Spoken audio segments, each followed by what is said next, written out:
Lezzet Dünyası kanalımdan herkese merhabalar. Kanalıma, mutfağıma hoş geldiniz arkadaşlar. Evet sevgili arkadaşlarım, bugün sizinle en pratik poğaça tarifi diyebilirim. Gerçekten çok az bir malzemeyle hazırlayabileceğiniz, hem pratik hem ekonomik. Yani her evde bulunan malzemelerle hazırlayabileceğiniz, ayrıca maya kullanmadan hazırladığımız harika bir poğaça tarifi. Ve bu poğaça tarifinin yüzeyini bakın, ben süslemek için bayat ekmekten galeta unu hazırladım. Böylece evimizdeki bayat ekmekleri de değerlendirebiliriz. Şöyle videoma, tarifime geçmeden önce poğaçaların iç dokusunu da sizinle daha yakından paylaşmak istedim. Gerçekten poğaçalarımız yumuşacık, mayalı gibi oldu. Dilerseniz gelin bir an önce tarifimizin yapılışına geçelim. Bakalım nasıl yapmışım, beğenecek misiniz? İyi seyirler diliyorum. İlk önce uygun bir yoğurma kabının içerisine 1 su bardağı sıvı yağını alalım. Üzerine 2 su bardağı yoğurt ilave ediyorum.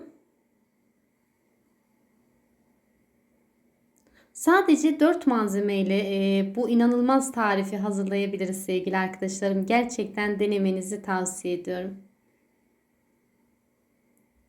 Ve şöyle 3 paket kabartma tozu. Dediğim gibi bu tarifte maya kullanmıyoruz. 3 paket kabartma tozu kullanıyoruz. Kabartma tozu aktifleşene kadar şöyle kısa bir süre karıştıralım. Daha sonra unun bir miktarını ilave edeceğim. Tam bu aşamada 1 tatlı kaşığı tuz ilave ediyorum sevgili arkadaşlarım.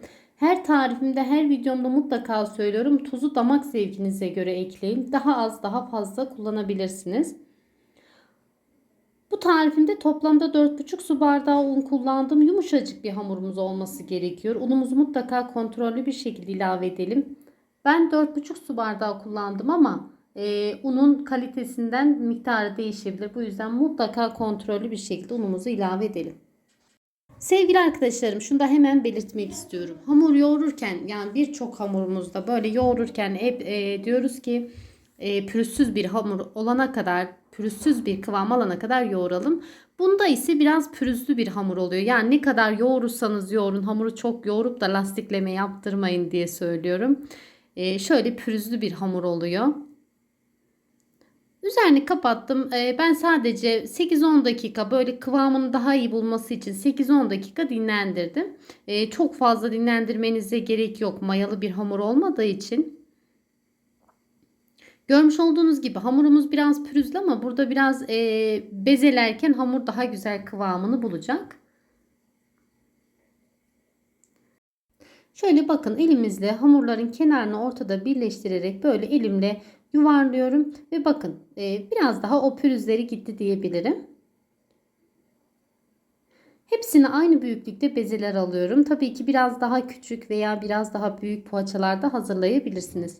Ayrıca ben iç harcı olarak peynir kullandım. Birazcık baharatlı peyniri çok seviyor benim çocuklarım poğaçanın içerisinde. Dilerseniz içerisine peynirin içerisine maydanoz kullanabilirsiniz veya farklı iç harcı da kullanabilirsiniz. İnanın her şekilde çok lezzetli olur. Şöyle sadece elimle birazcık açıyorum. Bu aşamada da oklava veya merdane kullanmanıza hiç gerek yok. İçerisine şöyle 1 tatlı kaşığı kadar peyniri ilave ediyorum. Yine kenarlarını birleştirdikten sonra elimle yuvarlıyorum. Ve bakın sevgili arkadaşlarım, galeta ununun içerisine böyle buluyorum. Yani her tarafına değdiriyorum. Sadece yüzeyine değil. Ve yağlı kağıt sermiş olduğum fırın tepsime yerleştiriyorum. Ayrıca tabii ki galeta ununu dilerseniz hazır satılıyor birçok yerde, her yerde diyebilirim. Hazır da alabilirsiniz tabii ki ama dilerseniz evinizde fazla ekmekleri, yani bayat ekmekleri de değerlendirebilirsiniz. Videomda ben paylaştım. Linkini açıklama kısmına sabitleyeceğim. Evet sevgili arkadaşlarım, siz videomu izlerken benim de sizden küçücük bir ricam olacak. Eğer hala kanalıma abone değilseniz abone olmayı, yeni videolarımdan haberdar olmak için bildirim zilini açmayı ve videolarımı beğenmeyi unutmayın lütfen. Kanalımın büyümesi ve güzel bir yerlere gelmesi için sizin desteğinize çok ihtiyacım var. Ve ben gerçekten destekleriniz sayesinde kanalımın çok güzel yerlere geleceğine gönülden inanıyorum. Ayrıca sevgili arkadaşlarım, yorumlarınız benim için gerçekten çok kıymetli. Kısacık bir yorum, küçük bir emoji, hatta küçücük bir nokta da bıraksanız gerçekten çok değer veriyorum.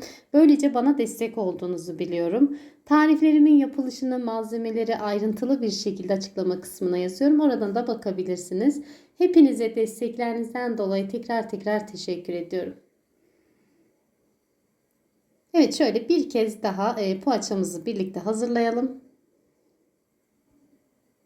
Ve şeklini verdikten sonra kesinlikle bekletmenize gerek yok. Ben önceden ısıtmış olduğum 180 derecelik fırında 25 dakika kadar pişirdim. Evet, bu şekilde yağlı kağıt sermiş olduğum fırın tepsisini birazcık mesafeli olacak şekilde, yani böyle düzenli olacak şekilde yerleştirdim. Ve dediğim gibi önceden ısıtmış olduğum 180 derecelik fırında ben 25 dakika pişirdim ama fırından fırına pişme süresi değişebilir. Mutlaka kontrollü olalım.